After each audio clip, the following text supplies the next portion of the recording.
medio ambiente con proyección a la comunidad. Los integrantes del grupo, Llamo Cárdenas Meranis, Segarra Tor Andrés y el que le habla, Sea Salazar Daniel. Siguiente, por favor.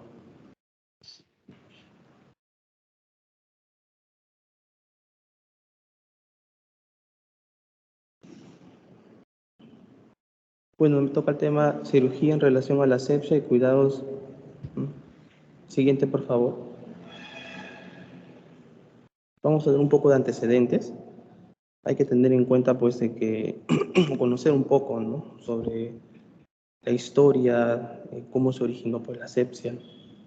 En la era precristiana, Hipócrates, pues, en el año 460 o 377, pues, antes de Cristo, presagió la asepsia cuando recomendó el uso de vino o pues del agua, también agua hervida, para lavar las heridas, ¿no? Obviamente esa idea de lavar las heridas con agua hervida también era un poco descabellada, pero tenía la idea, en el cual Galeno, el año 131 y 200 antes de Cristo, quien pues ejerció en Roma, hacía hervir los instrumentos que usaba pues para atender las heridas justamente pues de los gladiadores. Sin embargo, habrían de pasar cientos de años antes de que los cirujanos comprendieran realmente cuál era la razón esencial del correcto lavado, ¿no? A mediados del siglo XVI se produjeron pues tres acontecimientos muy importantes. Estos tres acontecimientos fueron decisivos pues para el progreso de la medicina. Girolamo fue un médico y también fue poeta italiano que en 1478, bueno, él nació pues de 1478 hasta 1553 y en ese tiempo pues en el año 1546 él describió la importancia del contacto directo para la propagación pues de la infección. Ambrosio Pare, entre los años 1599, pues no, él vivió hasta 1590, también pues realizó estudios donde demostró en forma concluyente la superioridad pues de la instilación de trementina, pues, ¿no?, en lugar de aceite hirviente que pues utilizaban en las heridas de guerra. Andrés Vesalio publicó en el año 1543 su libro Humani Corporis Fabrica, en el cual pues constituye un punto de referencia en la historia de la nomenclatura anatómica. Siguiente, por favor.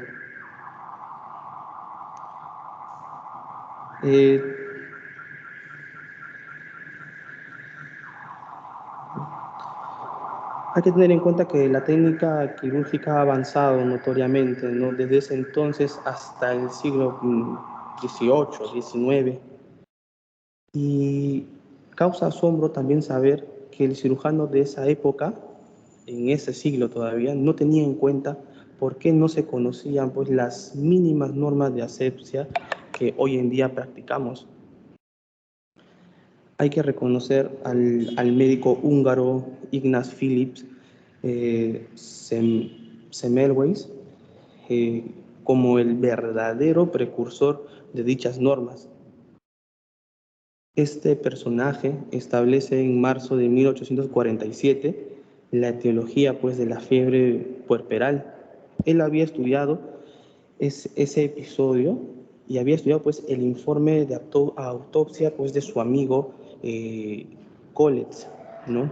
Este personaje, también su amigo Collets, fue muerto por una septicemia tras sufrir un pinchazo en un dedo mientras pues, practicaba una necropsia. Y él notó pues ese tipo de... notó que era frecuente, ¿no?, la fiebre puerperal en las mujeres cuyos partos pues habían sido atendidos por médicos, por estudiantes, incluso de esos médicos y estudiantes procedían pues de las salas de autopsias. Entonces, para mejorar esta situación, ¿no?, porque había una relación entre causa-efecto, él inició en el Hospital de Viena un programa estricto, ¿no? Que comprendía el lavado, el lavado cuidadoso de las manos con agua jabonosa y seguido pues agua jabonosa, cepillo de uñas y también pues esto acompañado con agua clorada como seguido, ¿no? de agua clorada por este método, ¿no? Él redujo, gracias a esa acción, redujo en el lapso de un año el índice de mortalidad. Obviamente, ¿no? Esta mortalidad era causada por fiebre puerperal y al él implementar este programa para el correcto lavado de manos, también, redujo en una 20ª parte de lo que normalmente tenía en cantidad de muertos, ¿no? A causa de esto. A pesar de su contribución, Semmelweis fue denigrado por sus colegas y murió olvidado, ¿no? Justamente llegó a un manicomio de Viena. Siguiente, por favor.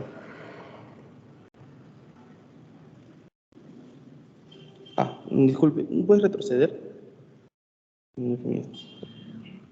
¿Te olvidaste de Pasteur? Sí. Sino que mi computadora estaba un poco... Louis Pasteur, en el año, nació en 1822 hasta 1825. Él fue un químico, fue microbiólogo, y él estableció pues la validez de la teoría de las enfermedades. Él menciona que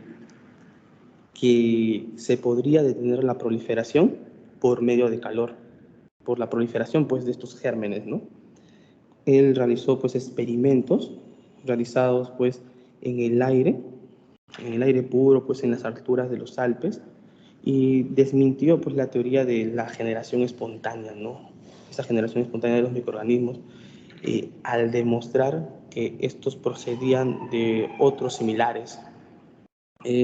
Su descubrimiento fue muy importante, ¿no?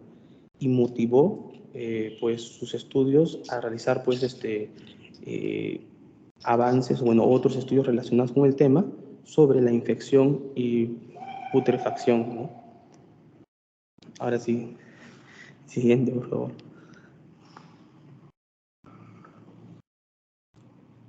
En 1800, todavía seguimos en la década de, seguimos en el siglo XVIII, en el cual pues Louis Pasteur, Robert Koch descubrió que las infecciones eran causadas por microbios y que estos organismos, estos microorganismos, estos organismos diminutos, solía o podía verse pues en el microscopio.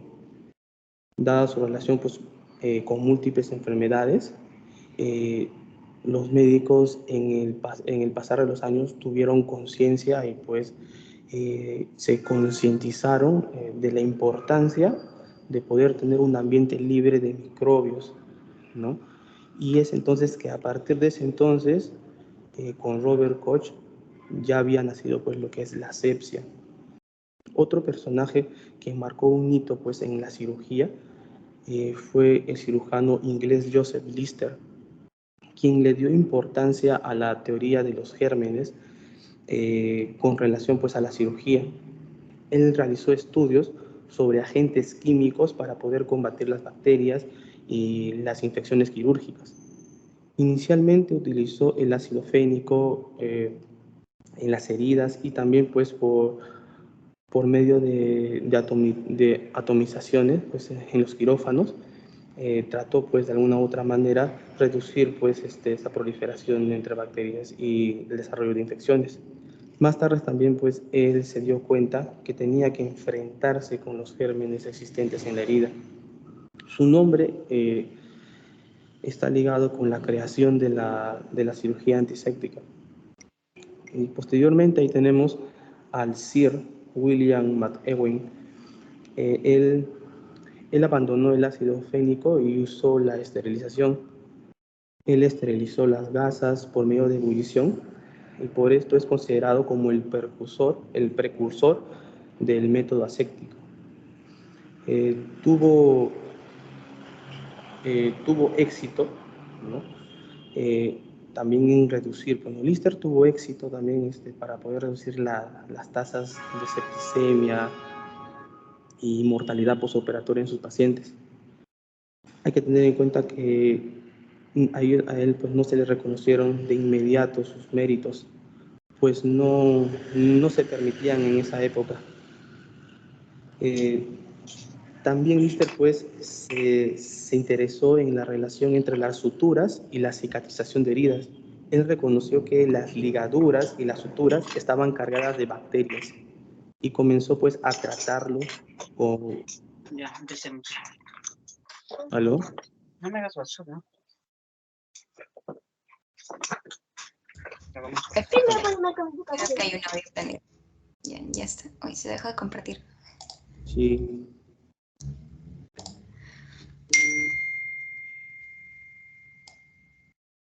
Vamos. Aquí.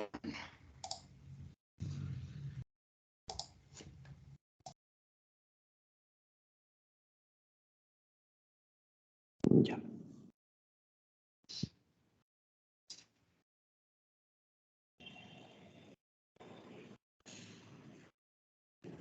Listo.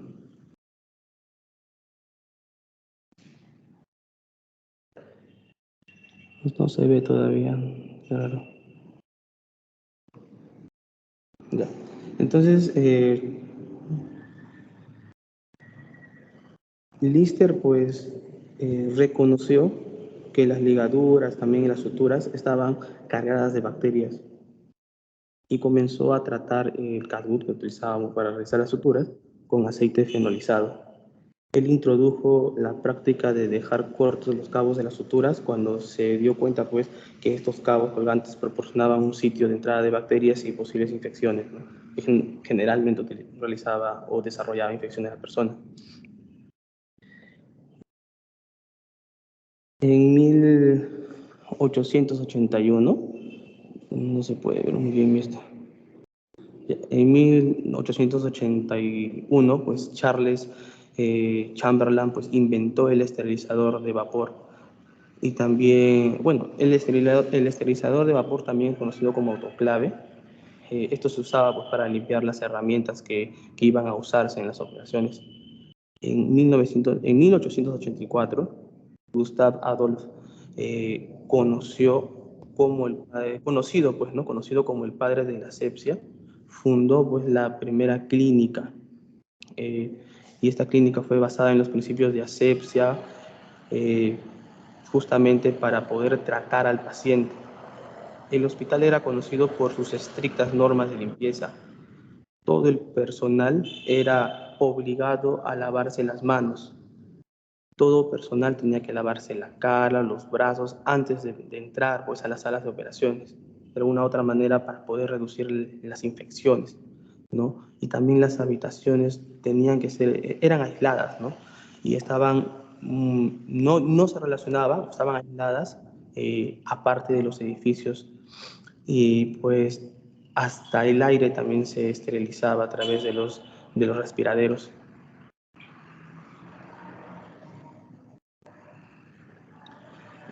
A lo largo del siglo XX y en la actualidad se ha practicado la esterilización, ¿no? Tales como se utiliza el vapor, se utiliza el calor seco, los rayos ultravioleta y el gas. Y hay que tener en cuenta que todas estas alternativas han contribuido a mejorar enormemente pues, la seguridad y la práctica médica. El cirujano William Stewart resolvió el problema de confeccionar guantes de goma para su instrumentadora Caroline. Dichos guantes se hicieron de uso obligatorio para todos los cirujanos a partir de 1894.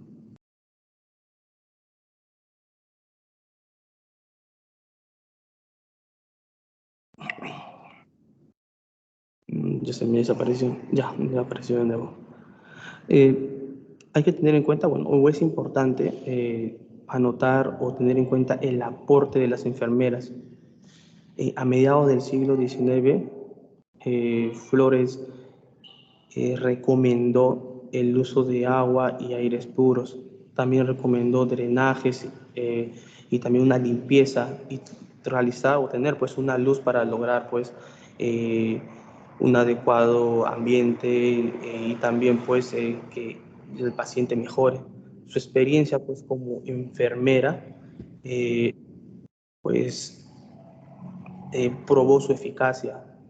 También hay que tener en cuenta de que ella dio recomendaciones que tenían que realizarse hoy por hoy para poder de alguna u otra manera mejorar el ambiente de cirugía. En 1889 ya habría un programa de estudios que incluía la especialización de la enfermera en los quirófanos. Siguiente, por favor.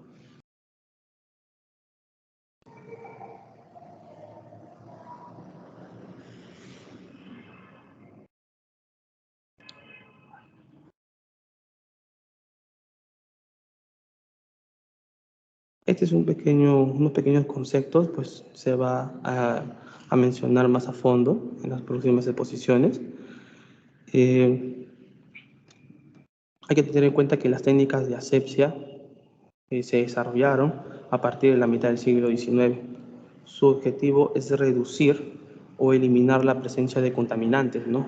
Pueden ser virus, pueden ser bacterias, parásitos, hongos, y que todos ellos pueden ocasionar infecciones durante estos procedimientos quirúrgicos. La asepsia etimológicamente significa sin putrefacción. Significa ausencia de materia séptica, un estado libre de infección, ¿no?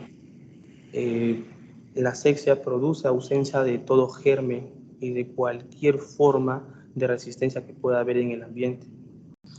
La antisepsia es el conjunto de procedimientos que tiene como objetivo disminuir la cantidad de gérmenes.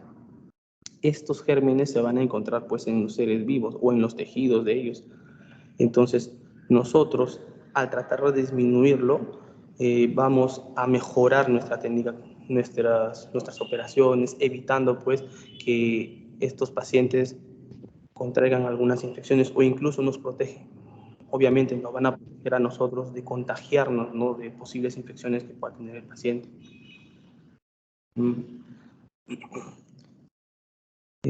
La antisepsia es el conjunto de procedimientos y el término también es extensivo. Nos menciona que generalmente se utilice como el verbo de desinfectar. Este verbo de desinfectar sería lo correcto, pero hay que recordar que la antisepsia solamente logra bajar la carga bacteriana, pero de ninguna manera se llega a la esterilización. Pero podemos evitar posibles infecciones, contagios, ¿no? Si es que minimizamos hasta lo más bajo, ¿no?, con respecto a la cantidad de gérmenes que podemos nosotros también presentar. Siguiente, por favor.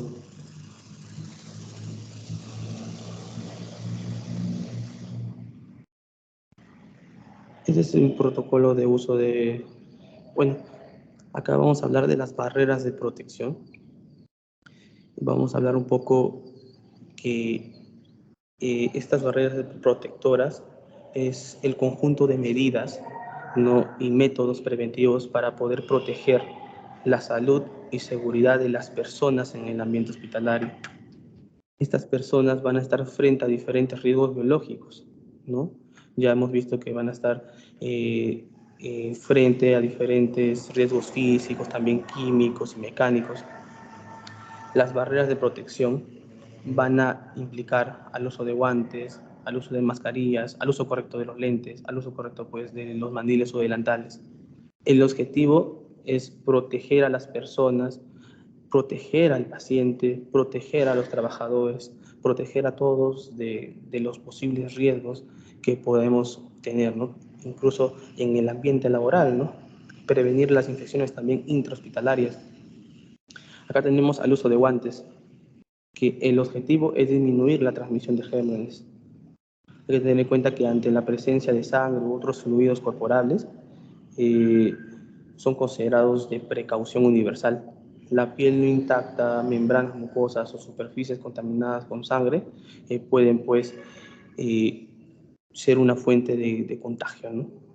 Hay que tener en cuenta que tenemos que utilizar los guantes estériles en las siguientes situaciones: cuando vamos a colocar una vía endovenosa, cuando podamos realizar extracción de sangre, cuando vamos a realizar un procedimiento quirúrgico invasivo, cuando vamos a realizar una traqueotomía, endoscopía, broncoscopía, aspiración del tubo endotraqueal, ¿no?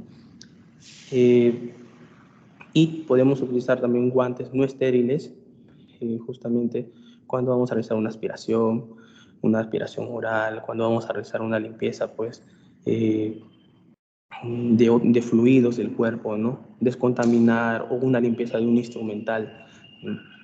El uso de mascarillas, el objetivo es prevenir la transmisión de microorganismos que se propagan a través del aire. Hay diferentes tipos de mascarillas: respirador de partículas biológicas, mascarillas simples para polvo, mascarillas quirúrgicas, respirador de polvo industrial. Tenemos también diferentes tipos pues, de mascarillas, los cuales deben colocarse siempre adecuadamente, cubriendo la nariz y la boca. Hay que mantener pues colocada la mascarilla dentro del área de trabajo. Y mientras se realiza pues también la actividad, el trabajo, lo que se va a realizar para el paciente, ¿no? Y para la misma persona, hay que evitar también la manipulación de la mascarilla una vez colocada, estar tocándolo, toco al paciente, me toco la mascarilla, no me voy al baño, no me lavo, toco la mascarilla, ¿no? Hay que saber también que no se debe tocar o evitar la mínima manipulación. En áreas de bajo riesgo también se utilizarán procedimientos, pues se tiene que utilizar estas mascarillas para evitar pues salpicaduras. También en áreas de alto riesgo también se deben utilizar. En este caso podemos ver áreas de TBC, ¿no? Ahí se tienen que utilizar respiradores, ¿no? En emergencias neumológicas, en infectología, ¿no? En esas salas, para evitar nosotros contagiarnos, tenemos que utilizar pues tenemos que utilizar mascarillas, ¿no? Adecuadamente. También tenemos el uso de lentes protectores. El objetivo del uso de estos lentes es proteger los ojos pues, ante accidentes laborales, ante salpicaduras, y prevenir la contaminación a través de la mucosa ocular. Ha pasado, ¿no? Como tema de anécdota, ¿no? Un compañero realizando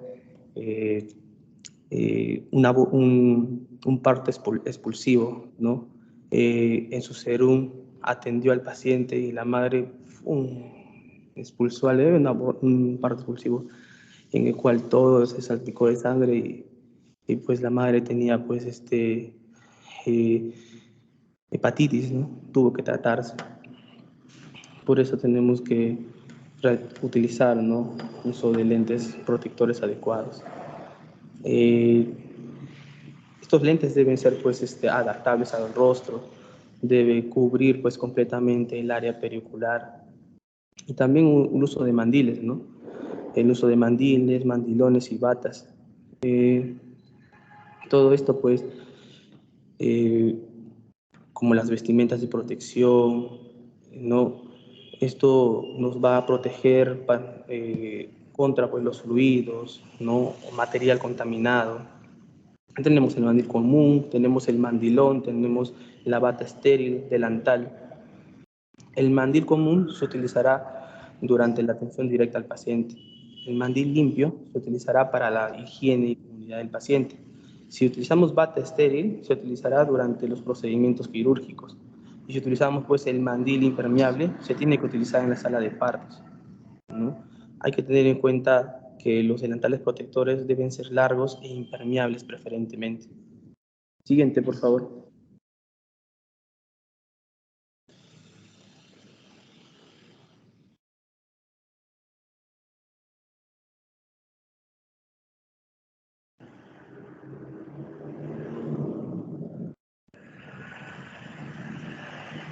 ¿Puedes más el video? Gracias. Le pasa a mi compañero. Antes un pequeño comentario, Daniel. Como has estado exponiendo en la primera lámina a Galeno, a Hipócrates, ¿no? Diste ahí un salto del 200 antes de Cristo hasta el 1500, ¿no? Y durante ese tiempo, ahí viene la primera observación. Segundo, que solamente has tocado galenos o estudiosos occidentales y te has olvidado de los orientales que hacían cirugía de cataratas, ¿no? Que hacían tratamientos bastante efectivos, ¿no? Con otro tipo de mentalidad. Ahí está, destaca entre todos ellos a Avicenna, ¿no? O Avicena, ¿no? Solamente esa pequeña observación. Siga nomás. Muchas gracias, doctor. ¿Quién sigue? ¿O tú también vas a presentar lo antes, el video? Doctor, quiero saber primero si se Así, escucha el doctor. video. Ya. Sí, doctor. Era de la exposición, era poner el video. Perfecto.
No se escucha si es que tiene audio.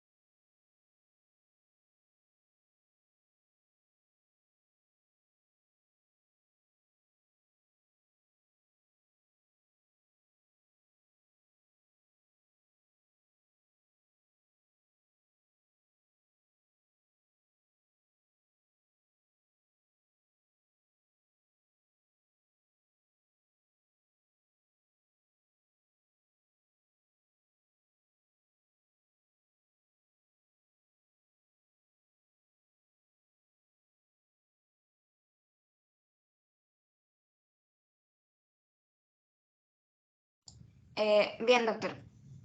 Vamos a continuar con el tema de asepsia médica y asepsia quirúrgica y ciertos preparativos tanto para preoperatorio y en caso de pacientes COVID, cómo ha cambiado o en qué ha variado el manejo de cuidado con el EPP. Excelente. Bien, doctor. Vamos a hablar primero de lo que es la asepsia médica. Esto va a ser, como ya mencionó mi compañero, la diferencia entre asepsia y antisepsia. Entonces, la asepsia médica va a ser una técnica empleada para poder reducir, ¿no? el número de microorganismos para evitar lo que es la diseminación en el paciente. Para esto se va a hacer uso de ciertas barreras de protección, como bien mencionó, guantes, mandilón, lentes, mascarillas, desinfección de lo que es el área y equipos, la antisepsia y el uso correcto, dónde colocar la ropa sucia, los instrumentos para la operación o ciertos desechos que van a salir en pleno acto quirúrgico. La asepsia quirúrgica van a ser procedimientos utilizados para poder eliminar todos los microorganismos de una área operatoria. Va a emplear ciertos procedimientos de esterilización que va a destruir estos microorganismos y sus esporas, el cual va a comprender tales como el lavado quirúrgico de las manos del personal, un uso estricto de la técnica estéril, tanto de materiales, ropa e instrumental, la aplicación de principios de la técnica asepsia quirúrgica durante todo el procedimiento para poder sobre todo evitar la contaminación en el paciente. Entonces empezamos con lo que es el lavado de manos quirúrgico. Primero se va a realizar porque requiere un alto grado de asepsia. El objetivo de este lavado de manos va a ser disminuir, ¿no?, los niveles de microorganismos que puedan existir tanto en manos, antebrazos, ¿no?, de todo el personal que va a entrar al acto quirúrgico. Idealmente, el agente antiséptico óptimo va a ser un elemento que tenga amplio espectro, que sea de rápida acción y que tenga un efecto residual persistente. Y para eso lo que más se utiliza es el gluconato de clorhexidina jabonosa al 4%, también en otros casos el iodopovidona jabonosa o la clorhexidina alcohólica, ¿no? Y esta última, en estudios han demostrado de que tiene mayor actividad antimicrobiana residual. La técnica de lavado de manos quirúrgico va a tener una serie de pasos, ¿no? Primero, la primera que uno tiene a la mano es la desinfección con el alcohol, ¿no? Luego se retiran lo que son los anillos, el reloj, las pulseras, ¿no? Las uñas deben estar sobre todo cortas y limpias. Si es necesario realizar una limpieza debajo de todo lo que es el lecho unguial y la zona de las uñas. Luego el lavado de manos, antebrazos, jabón común no antiséptico, no usar cepillos, necesario el uso de esponjas para la fricción, luego secar las manos con toallas de papel descartable, agua suficiente, la cantidad de solución alcohólica para poder cubrir todo lo que es la superficie de las manos, las uñas y los antebrazos, friccionar por 2 minutos, no secar con toalla en el lavado de manos quirúrgico. Mantenemos siempre las manos hacia arriba y alejadas del cuerpo, ¿no?, como en posición en las manos frente al pecho, pero siempre levantadas. Ya todos lo deben de conocer porque creo que hemos estado buen tiempo en rotación. Y luego utilizar lo que son el uso de guantes que nos van a ayudar ya antes de entrar. Y este video es, no corto, pero ay, no se ve. No se ve. Bueno, voy a pasarlo. Luego tenemos lo que son las barreras físicas, que va a corresponder al uso de elementos que tienen como función mantener la esterilidad del campo estéril y disminuir lo que es la transmisión de microorganismos, y para esto se utilizan, ¿no?, los guantes, mascarilla, delantal y gorro. Los materiales tienen que estar estériles, ¿no? Va a corresponder a todos los insumos que se van a utilizar para el proceso del acto quirúrgico, ya sea un envoltorio limpio, seco, un control químico externo virado, fecha de vencimiento vigente, y supervisar todo lo que es el método de esterilización, que usualmente se encargan, ¿no?, las licenciadas que acompañan. Vamos a saber de que el material se encuentra estéril cuando vamos a ver lo que es el envoltorio, la liga la tira de seguridad, ¿no? Vamos a evaluar también la fecha de vencimiento vigente, supervisar, ¿no?, siempre los métodos de esterilización y el control químico externo virado. El campo estéril se va a definir como toda área libre de microorganismos que va a rodear al paciente ante la intervención quirúrgica. Esto va a requerir lo que es la técnica aséptica. El campo estéril va a incluir tanto miembros del equipo, las personas que van a estar en la cirugía o van a ser cirujanos o ayudantes, tanto y los insumos, los materiales quirúrgicos a utilizar. El campo estéril, ¿no?, para eso el personal de salud ha tenido que tener un correcto lavado de manos quirúrgico, el uso de guantes, delantal, ¿no?, el uso de las mascarillas, el gorro, y ahí se va a abrir lo que es el material estéril para iniciar el acto quirúrgico.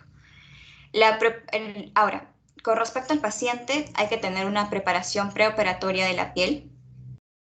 Se realiza lo que es el aseo quirúrgico.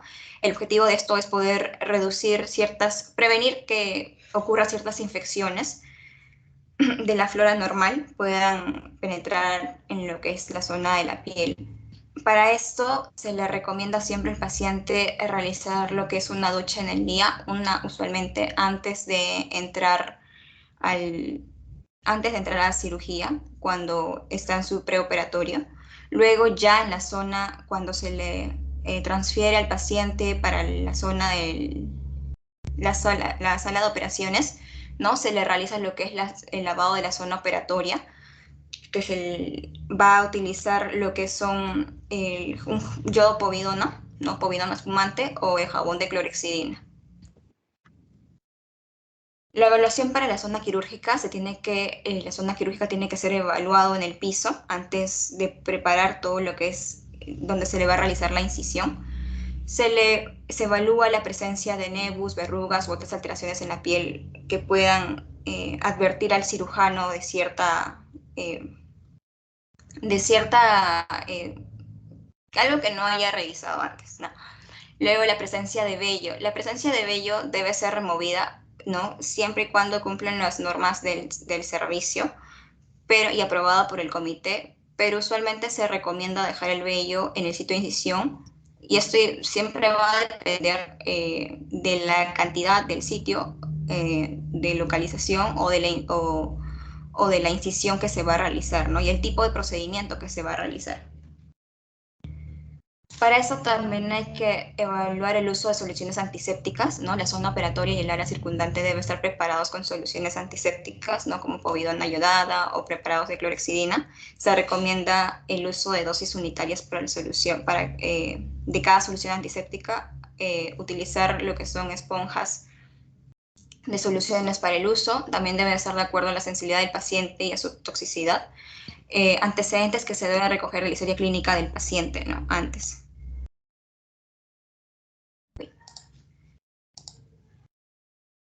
Luego tenemos lo que es las técnicas de preparación de la zona operatoria, ¿no? Las técnicas de preparación van a ser de acuerdo a las condiciones de la piel en el sitio de la incisión. La preparación de la piel debe iniciarse en el sitio de incisión hacia el área periférica con movimientos centrífugos. Y una excepción de la regla de comenzar la preparación en el sitio de incisión es cuando ese sitio es considerado sucio, como por ejemplo las astomías o las salidas de drenaje, ombligo, recto y vagina. Estas áreas se tienen que aislar con una compresa, ¿no? Con una solución antiséptica o una solución salina si es que fuera zona de mucosa.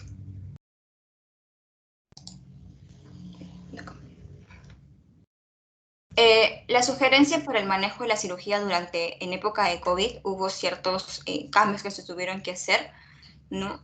En el cual primero había que evaluar que el paciente sea un paciente que realmente tenga un potencial quirúrgico y se encuentre hemodinámicamente estable. Si el caso descartado, sospechoso, positivo, el paciente tenía que ser intervenido por emergencia, no por equipo de cirugía, valorando siempre el manejo conservador médico de ciertas otras patologías.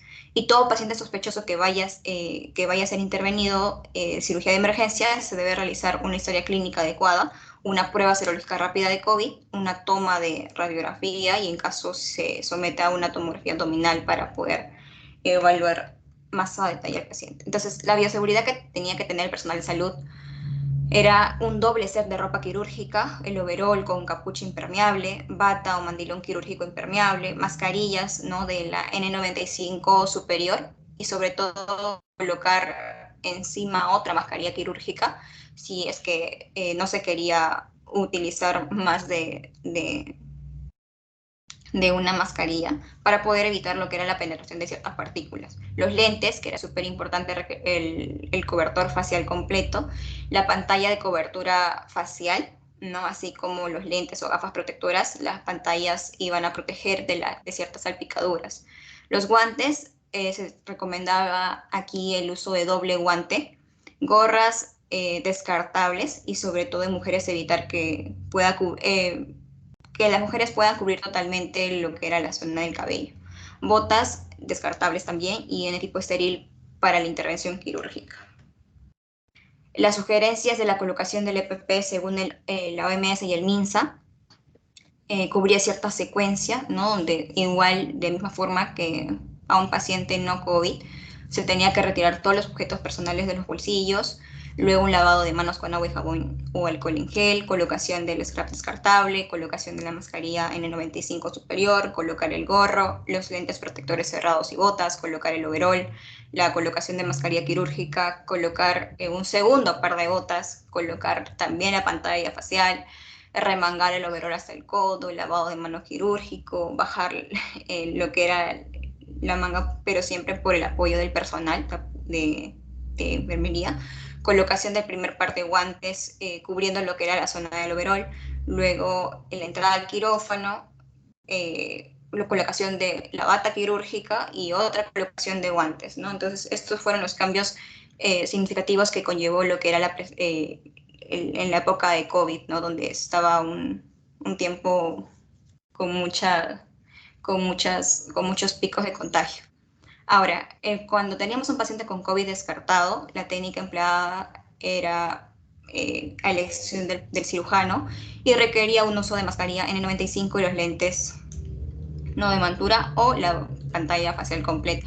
Cuando teníamos unos pacientes con prueba rápida negativa, que no se puede descartar COVID, se tenía que utilizar la técnica del cirujano de preferencia y se realiza una cirugía laparoscópica, se tenía que utilizar lo que era el sistema de filtro de humo para eliminación de bacterias o virus, evitar la fuga del CO2 durante la cirugía y eliminar el CO2 por un sistema de aspiración cerrado. Si se realizaba una cirugía abierta, se tenía que garantizar aspirar completamente todo lo que era el humo quirúrgico durante toda la cirugía.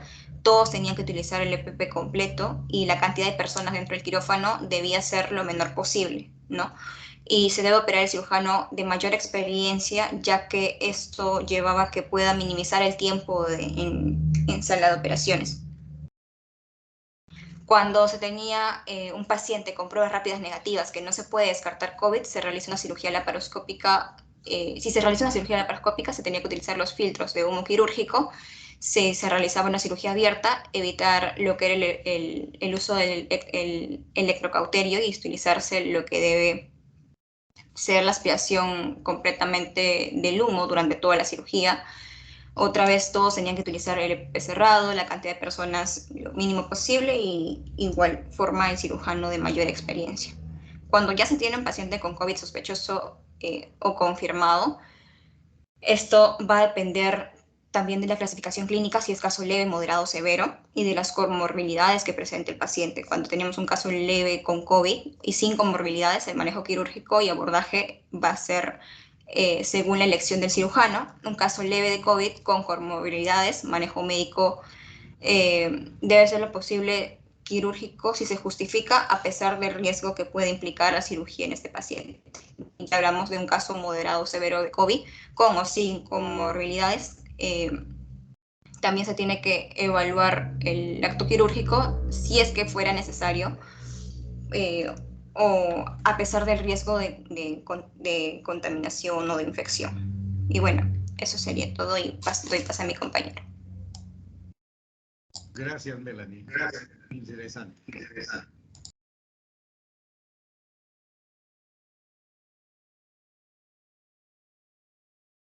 Sí, doctor, disculpe, ¿se escucha, doctor? Sí, por supuesto. Bueno, bien, ya para acabar la exposición vamos a hablar un poco de cuidados del medio ambiente y la proyección a la comunidad. Siguiente.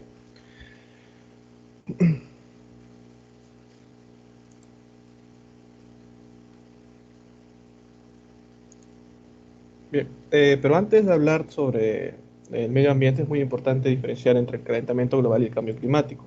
Cuando hablamos del calentamiento global, este se va a referir solamente al aumento de la temperatura de la superficie terrestre, mientras que el cambio climático lo que se refiere es no solo al calentamiento, sino también a los efectos secundarios que trae este calentamiento sobre el medio ambiente, como son los derretimientos de glaciares, las lluvias más intensas o sequías más frecuentes.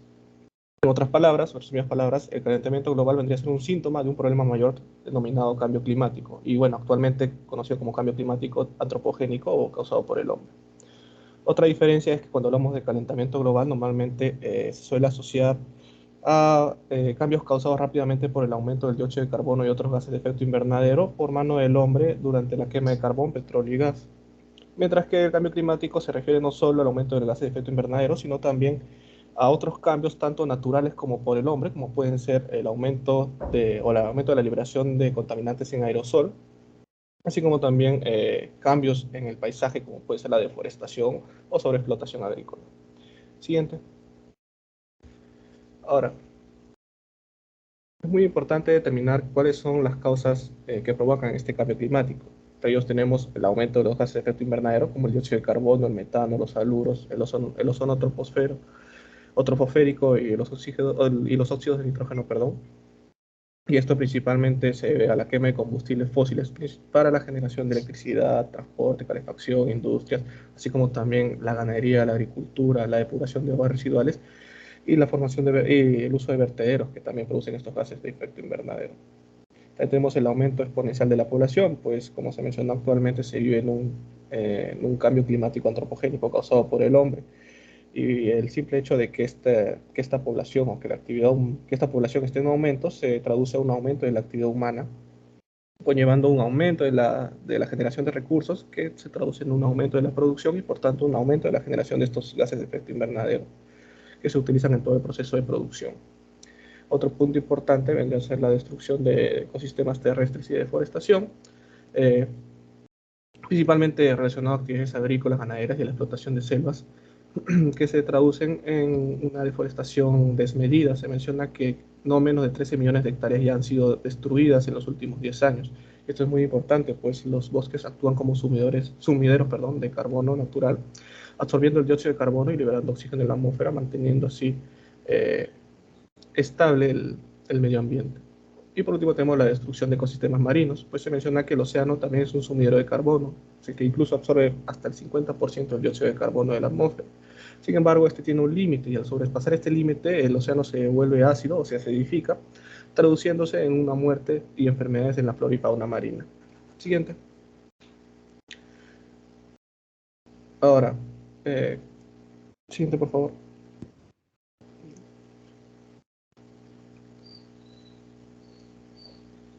Ahora bien, ¿qué efectos tiene el cambio climático sobre... No, atrás, discúlpeme, disculpa, atrás. No, creo que está un poco lento mi computadora. Ahí, gracias. Ahora bien, ¿qué efectos del cambio climático se dan sobre los seres vivos y la especie humana? Bueno, lo principal que causa el cambio climático son alteraciones en los elementos como son la temperatura, la presión atmosférica, los vientos, la humedad y las precipitaciones, que se traducen en variaciones de temperatura que conllevan a diferencia de densidades del aire, que producen zonas de baja y alta presión. Y bueno, en resumidas palabras, se traducen en la formación de nubes de forma irregular, dando una repartición desproporcional de las precipitaciones, es decir, zonas donde va a haber aumento de las precipitaciones causando inundaciones y zonas donde va a haber ausencia de las precipitaciones causando las sequías. También se traducen en aumentos de temperatura de forma excesiva, ya sea en olas de calor, también una disminución excesiva en olas de frío. También se menciona un aumento del nivel del mar que se traduce en erosiones del suelo y desaparición de las tierras arables. Siguiente.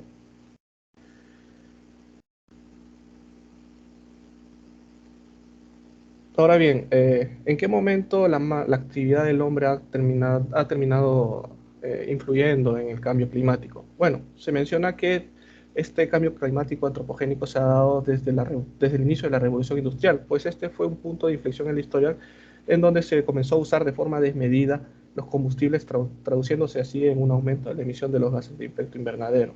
Se menciona que en los últimos 45 años desde la actualidad, la humanidad ha modificado el clima de la Tierra 170 veces más rápido que la media de los 7.000 años precedentes, traduciéndose así en que el aumento de las emisiones de gases de efecto invernadero por parte del hombre ha aumentado la temperatura en 1.7 grados centígrados por siglo, muy por encima de lo que variaba en 0.01 grados centígrados por siglo antes de la aparición de la actividad del hombre y el aumento de la emisión de los gases de efecto invernadero.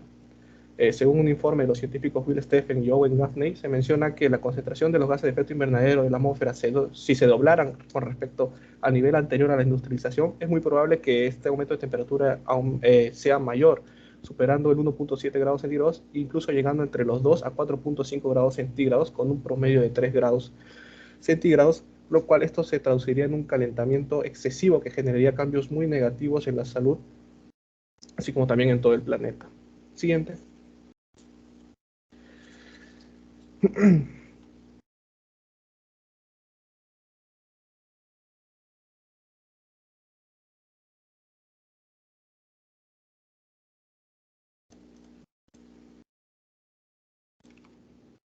Ahora bien, ¿cuál es la situación ambiental y de los recursos naturales en Perú? Bueno, el Perú ahora, actualmente está afrontando 5 principales problemas con respecto al medio ambiente. Primero tenemos la minería ilegal, principalmente la minería de oro en la región amazónica, que va a implicar una gran deforestación de decenas de miles de hectáreas.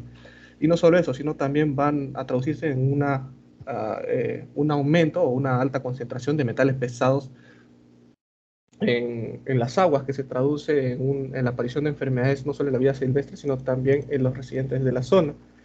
Se menciona que la ingesta de agua con metales pesados puede producir alteraciones en la salud, como pueden ser daños neuronales, problemas estomacales, parálisis parciales, cegueras, e incluso la aparición de cánceres en la piel, pulmón, hígado, riñones e incluso en la próstata. Otro punto, otro problema que afronta el Perú es la sobrepesca. Al igual que la minería y la tala, esta sobrepesca vendría a ser una actividad insostenible que genera altos grados de contaminación y que se da principalmente por las industrias de conserva y harina de pescado, que pescan de forma indiscriminada. Otro también es la agricultura industrial. La agricultura tradicional del país actualmente ha sido reemplazada por una agricultura industrial intensiva que genera un impacto significativo en el medio ambiente, pues no duda en abusar no duda en usar o abusar de productos agrícolas tóxicos como fertilizantes y pesticidas, que al momento de ser consumidos por las personas se traducen en un deterioro de la salud. Se menciona que puede producir enfermedades como el cáncer, leucemia, Parkinson, asma e incluso problemas neuropsicológicos y cognitivos. Así como también, aparte de intoxicar a la población, estos también secuestran gran parte de las áreas verdes para la utilización en agricultura, así como también sus procesos de industrialización conllevan al uso de combustibles fósiles que se traducen en aumento de emisión de gases de efecto invernadero, así como también durante el proceso puede haber contaminación del agua, así como degradación del suelo. Otro problema es la deforestación, como se mencionó, la tala ilegal es uno de los principales problemas que se enfrenta el Perú, relacionado a la minería, así como también a la industria agroalimentaria, y que vendría a ser una práctica inestable e insostenible. Y por último, el más importante, la falta de conciencia. Eh, pues todos estos problemas se están dando principalmente al desinterés que tiene la población peruana para combatir esta minería ilegal, esta sobrepesca o esta agricultura industrial que está conllevando no solo al deterioro del medio ambiente, sino también al deterioro de la salud de la población. Siguiente.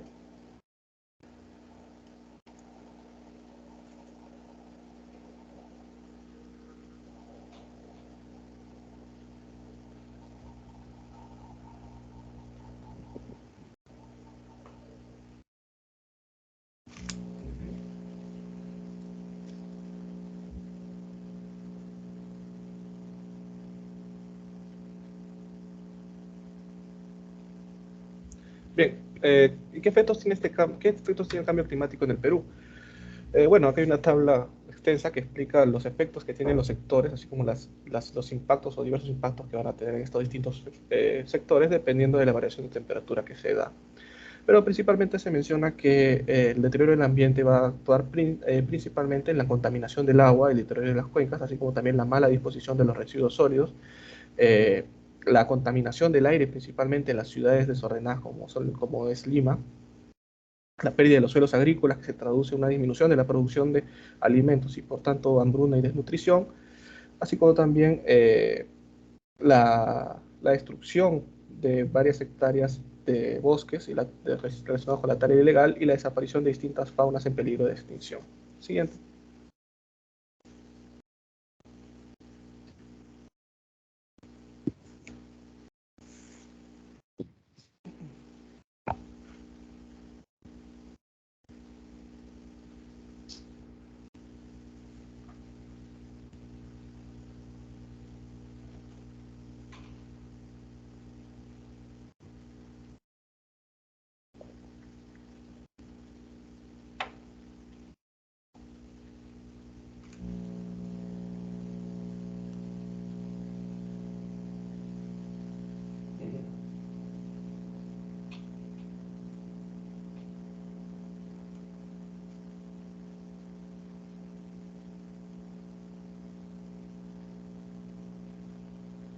Siguiente, Melanie.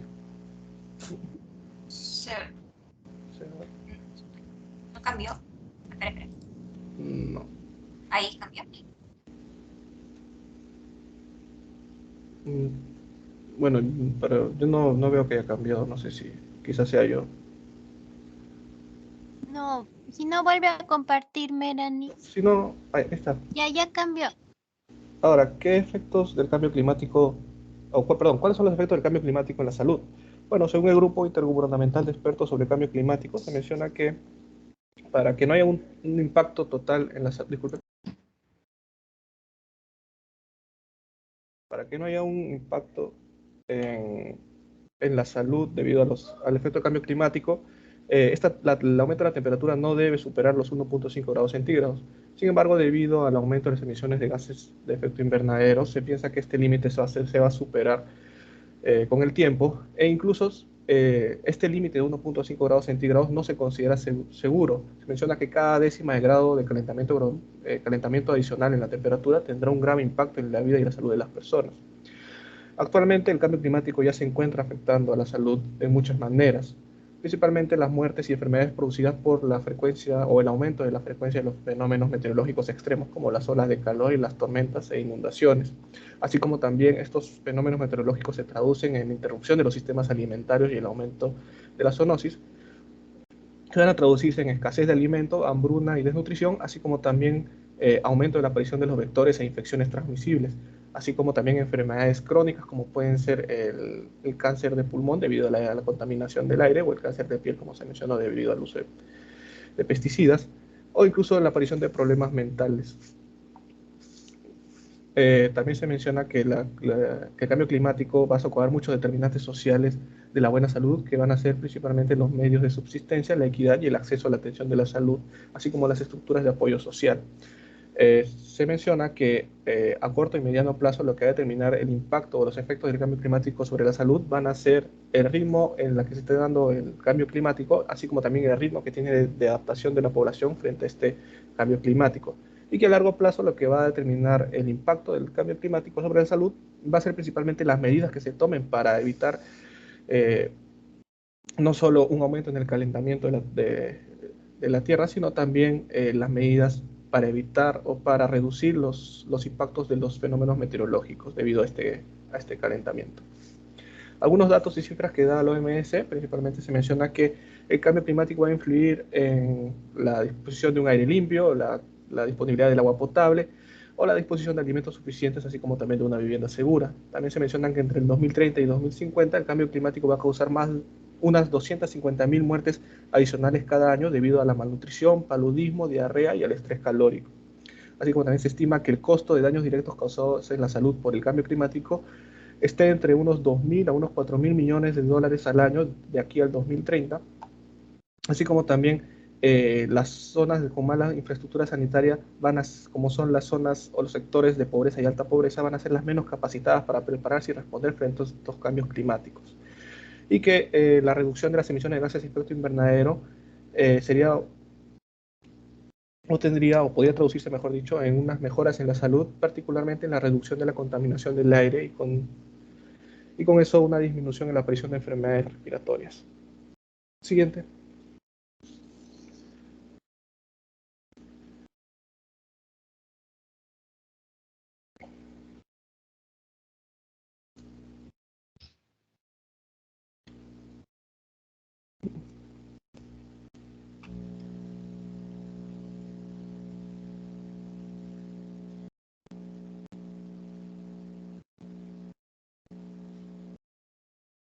Ahora bien, ¿y cómo ha impactado esta pandemia del COVID-19 con respecto al medio ambiente y a los recursos naturales? Bueno, con respecto al rol que han tenido los recursos naturales durante la pandemia por COVID-19 en América Latina, se menciona que, por un lado, han sido factores importantes para el control de la crisis, principalmente los recursos como puede ser la agricultura para la disposición de alimentos para la población durante el periodo de pandemia, así como también el recurso de agua potable, pues como se sabe, una de las medidas para evitar el contagio era el lavado de manos constante, y para eso se utilizó mucho el agua potable. así como también la biodiversidad y la electricidad, principalmente para el mantenimiento de los hospitales, así como también de los hogares durante el periodo de cuarentena.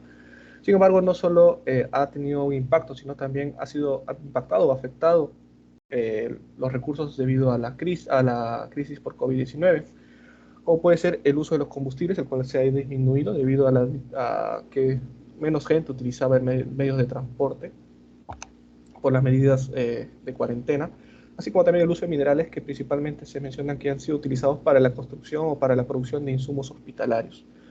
Un punto a resaltar es justamente que la medida de cuarentena ha provocado una disminución transitoria y sostenida del uso de los combustibles y por tanto una disminución de la emisión y contaminación asociada a este uso de combustibles. Y con respecto a los impactos, bueno, los impactos que tuvieron el COVID sobre los recursos naturales está principalmente un aumento de la demanda del agua y la energía en los hogares, como se mencionó principalmente para el lavado de manos, así como también se menciona una disminución de la demanda de combustibles fósiles, una disminución de los productos en la agricultura que ha terminado afectando la economía del país y una disminución también de la vigilancia, así como también un aumento de las actividades ilícitas como son la tala o la minería ilegal. Siguiente.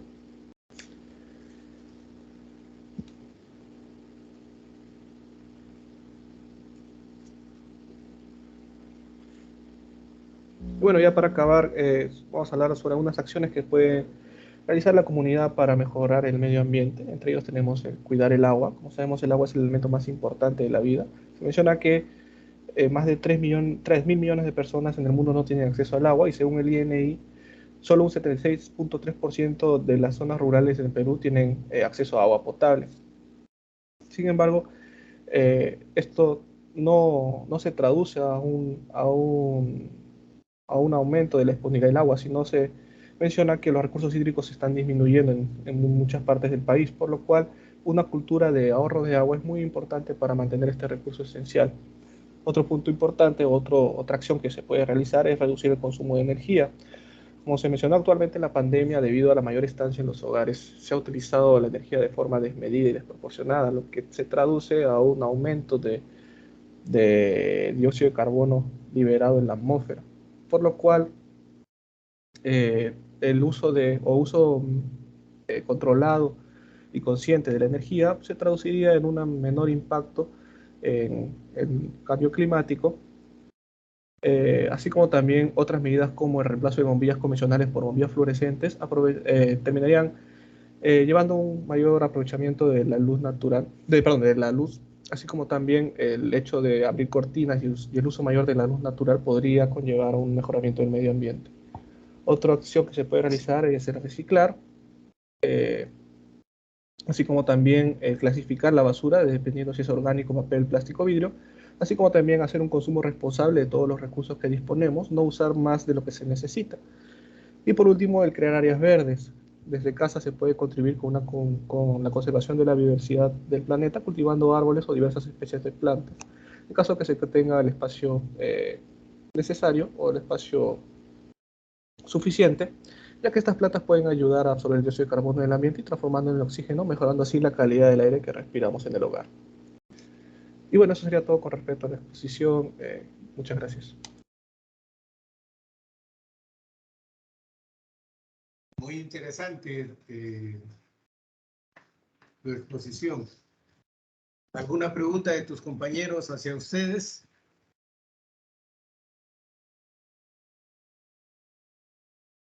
¿O se quedaron dormidos? ¿Qué dice Melanie? No, doctor, sí estamos despiertos. Excelente. ¿Alguna pregunta para sus compañeros? Porque han sido bastante contundentes, ¿ah?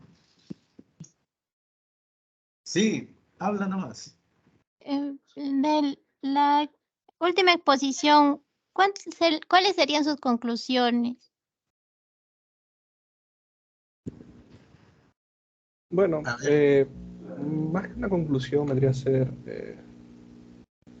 una revelación. El hecho de que estudiemos medicina no significa que tengamos que concentrarnos simplemente a las enfermedades, al tratamiento de las enfermedades, también tenemos que concentrarnos en la prevención, la promoción de la salud y muchas veces, y esto está relacionado al cuidado del medio ambiente. Como mencioné, muchas enfermedades como el cáncer o el Parkinson se relacionan a problemas como puede ser el uso de pesticidas o incluso la contaminación del aire. Y bueno, el evitar estos problemas del medio ambiente va a disminuir esta incidencia de enfermedades. Excelente. Gracias. ¿Alguna otra pregunta?